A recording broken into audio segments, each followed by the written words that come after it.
फहीम तना, resident editor, एक बार फिर से हमारे साथ लाइव जुड़ चुके हैं। फहीम, हम आपसे जानना चाहेंगे कि आज बजट पेश होने वाला है, इस दौरान बजट में क्या कुछ खास हो सकता है?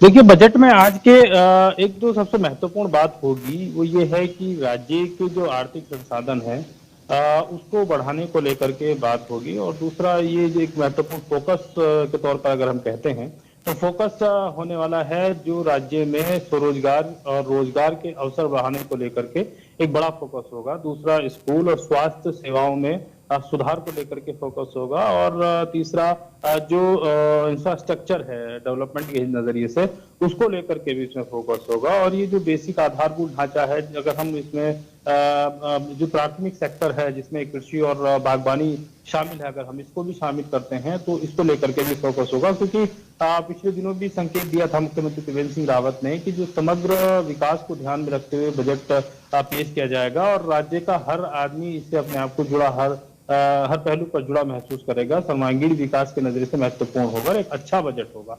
तो अगर हम इस बयान को देखते हैं सीएम के और जो जिस तरीके के संकेत हैं बजट को लेकर के, तो उसमें सबसे ज्यादा जो है वो पर्वतीय विकास को लेकर के इस बजट में देखने को मिल सकता है। क्योंकि असंतुलित विकास की बात लगातार होती रही है। अभी तक जो विकास के आंकड़े रहे हैं हमारे सामने, चाहे वो आर्थिक सर्वेक्षण की हो या फिर बजटीय प्रावधान के हिसाब से हम देखते हैं, चाहे उनमें अगर देखते हैं तो वो एक असंतुलन विकास होता है। और असंतुलन इस रूप में कहते हैं इसको आयुषी की उत्तराखंड में जो 4 जिले हैं मुख्य तौर पर वो मैदानी क्षेत्र उनका ज्यादा भूभाग है और बाकी 9 जिले वो पर्वतीय क्षेत्र के हैं। तो पर्वतीय क्षेत्र में चाहे तो आर्थिक विकास दर की बात हम कर लें, चाहे तो इंडस्ट्रियल डेवलपमेंट की बात हम कर लें, चाहे तो प्रति व्यक्ति आय की बात कर लें, वो बाकी के 4 मैदानी जिलों से बहुत कम है, निचले पायदान पर आती हैं। तो ऐसे में एक असंतुलित विकास होता है और लगातार हर साल बजट से ये उम्मीद की जाती है कि बजटीय फहीम, ये जो में बजट आने आगे चल वाला के है तो आर्थिक उसमें स्थिति राजस्व देश की विभाग बढ़ेगी। की अगर हम बात करें तो राजस्व विभाग को कितना फायदा हो सकता है? क्या कुछ खास हो सकता है इस बजट में राजस्व विभाग के लिए? देखिए, राजस्व जुटाने को लेकर के इसमें फोकस किया गया है, लेकिन जो अभी तक की संभावना है, जिस तरीके के संकेत है, हालांकि कितना फोकस किस तरीके से किया गया है, बजट 4 बजे पेश होगा तो उसमें तस्वीर साफ हो जाएगी बजट ये प्रावधान क्या क्या है। लेकिन एक मोटे तौर पर अभी तक के जो अनुमान है उस अनुमान के हिसाब से हम कह सकते हैं कि बजट में एक जो आबकारी है उससे एक बड़ा रेवेन्यू का सोर्स है उत्तराखंड में, और उसका जो लक्ष्य है वो बढ़ने की संभावना है। वो 3400 करोड़ से 3500 करोड़ के आसपास रह सकता है कि बड़ा लक्ष्य रखा गया। इसके अलावा जो रेवेन्यू तरीके से जो टूरिज्म सेक्टर है इसके रेवेन्यू को बढ़ाने को लेकर किसी प्रावधान हो सकते हैं, क्योंकि एक बड़ा स्रोत है टूरिज्म का। तो ये कुछ बेसिक जो रेवेन्यू जनरेशन के हैं उत्तराखंड में उन पर उनका लक्ष्य बढ़ाया गया है। और मुख्य तौर पर इसमें जो भारत सरकार वाही सहायतित योजनाओं से पैसा जुटाया जाता है उत्तराखंड में, उसको भी इसमें लक्ष्य मानकर रखा गया है। तो इस तरीके से तकरीबन ये 57,000 से 58,000 करोड़ के आसपास का बजट रह सकता है। एग्जैक्ट फिगर अभी बजट के आने के बाद पता चलेगी, लेकिन ये उतना बजट आमतौर पर माना जाता है, क्योंकि 53,000 करोड़ का पिछली बार बजट था, उससे 10% तकरीबन ऊपर बजट माना जाता है तो अगले साल का। तो इस लिहाज से कह सकते हैं और महत्वपूर्ण बजट होगा। इससे काफी उम्मीदें भी हैं। त्रिवेंद्र सरकार के 5 साल पूरे 5वां साल शुरू हो रहा है, तो 5वें साल का बजट है, यानी अंतिम बजट एक तरीके से माना जाता है, वो चुनावी बजट माना जाता है। तो उस हिसाब से उसमें कई घोषणाओं की उम्मीद भी की जा रही है कि कई घोषणाएं होंगी जेंडर बजट को लेकर के, महिलाओं की कल्याण सुरक्षा को लेकर के, बालिकाओं की सुरक्षा को, और विशेष तौर पर युवाओं को फोकस में रखते हुए इसमें कई घोषणाएं हो सकती हैं। जी भाई, युवाओं की आपने जैसे बात की तो युवाओं की रोजगार के जो मुद्दे हैं, सरकार के खिलाफ जो है लगातार विपक्ष ये सवाल उठाता है, रोजगार का मुद्दा वो उठाता है। तो अब ये जो रोजगार की बात की जा रही है, वहीं मदन कौशिक का ये बयान भी सामने आया था कि बीजेपी सरकार ने युवाओं को रोजगार दिया है। तो इसको लेकर भी क्या कुछ कहा जा सकता है, क्योंकि सरकार ने पूरी तैयारी कर ली है विपक्ष को जवाब देने की?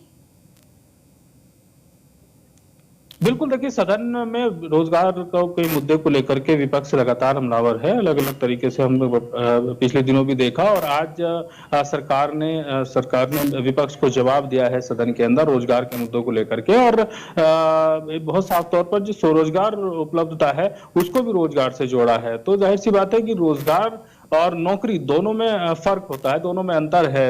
आयुषी, इस बात को तो समझना पड़ेगा कि नौकरी देना और रोजगार कर लेना है, दोनों में अंतर होता है। अगर रोजगार के आंकड़े देखते हैं तो फिर वो समग्र जो स्वरोजगार की है, चाहे एंटरप्रेन्योरशिप है, चाहे तो स्टार्टअप है युवाओं का, चाहे तो राज्य सरकार की और कई योजनाएं हैं उनके तहत अपने अपने रोजगार किए हो, तो तमाम रोजगार से ही जुड़े होते हैं। तो बहरहाल वो तमाम आंकड़े सरकार सदन में पेश कर रही है और बजट में भी की व्यवस्था हो सकती है कि स्वरोजगार को बढ़ा करके आत्मनिर्भर भारत की तरफ जो है, आत्मनिर्भर उत्तराखंड किस तरह से आगे कदम बढ़ाएगा, ये तमाम पहलू बजट में जुड़े हो सकते हैं कि रोजगार, क्योंकि रोजगार को लेकर के सरकार कह चुकी है रोजगार जिस तरह के दिए जा रहे हैं आगे भी दिए जाएंगे, तो रोजगार के स्वरूप अलग अलग हो सकते हैं। उसको लेकर के बजट में क्या रूप, वहीं आप हमारे साथ बने रहिए, हम आपसे और भी अपडेट लेते रहेंगे। फिलहाल हम आपको बताने जा रहे हैं उत्तराखंड राज्य का आर्थिक सर्वेक्षण पेश किया गया है। साल 2020 से 21 का आर्थिक सर्वेक्षण सदन में किया गया है पेश।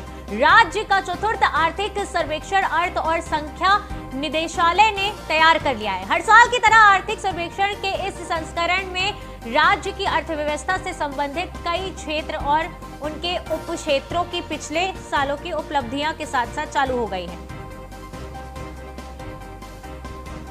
तो फहीम इस समय हमारे साथ बने हुए हैं। फहीम, उत्तराखंड राज्य का आर्थिक सर्वेक्षण पेश कर दिया गया है, क्या कुछ इसमें सदन में पेश किया गया है, क्या कुछ इसमें खास है?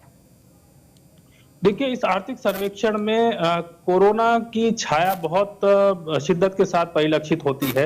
आर्थिक सर्वेक्षण में कहा गया है कि पिछले वर्ष के अगर 2019-20 का आर्थिक सर्वेक्षण में जब आर्थिक विकास दर देश के 4.2 और उत्तराखंड के मुकाबले 4.3 का जिक्र किया गया है, यानी एक बेहतर आंकड़ा था। लेकिन 2020 पिछला साल ऐसा गया है कि कोरोना का उसमें जो और कोरोना से लड़ाई में प्रशासनिक मशीनरी लगी है, सरकारें लगी हैं, तो लिहाजा उसमें आर्थिक पहलुओं पर प्रभाव पड़ा है। ये आर्थिक विकास रिपोर्ट है आर्थिक सर्वे की, इसमें साफ तौर पर कहा गया है। और इसमें जो चालू वित्त वर्ष है, इसमें ऋणात्मक आर्थिक विकास दर की जो बात की गई है वो 7.7 अनुमानित की गई है, जो मार्च में समाप्त होगा। तो एक बेहतर आने वाले दिनों की कल्पना की गई है, उम्मीद की गई है इस आर्थिक सर्वेक्षण में। लेकिन मुख्य तौर पर अगर हम कहें, इस रिपोर्ट में अभी जो मोटा मोटी चीजें सामने आई हैं, उसमें कोरोना काल का जो पिछला वर्ष गुजरा है, इसमें आर्थिक ढांचा लड़खड़ाया है, बहुत साफ तौर पर कहा गया है, और उसका असर उत्तराखंड के संसाधनों पर भी पड़ा है, उत्तराखंड की आर्थिकी पर भी पड़ा है, ये कहा गया है। लेकिन आने वाले दिनों के लिए एक बेहतर भविष्य की उम्मीद इस रिपोर्ट में जताई गई है। जिस तरीके से चीजें सुधार हो रहा है, जिस तरीके से चीजें पटरी पर लौट रही हैं, उस रिपोर्ट में ये बात, इसकी उम्मीद जाहिर की गई है। जी फहीम, गैरसैंण को सरकार ने जो है ग्रीष्मकालीन राजधानी बनाने का फैसला लिया है, तो क्या इसे गेम चेंजर के तौर पर देखा जा सकता है, क्योंकि बजट पेश होने के पहले इसका जो है निर्णय लिया गया?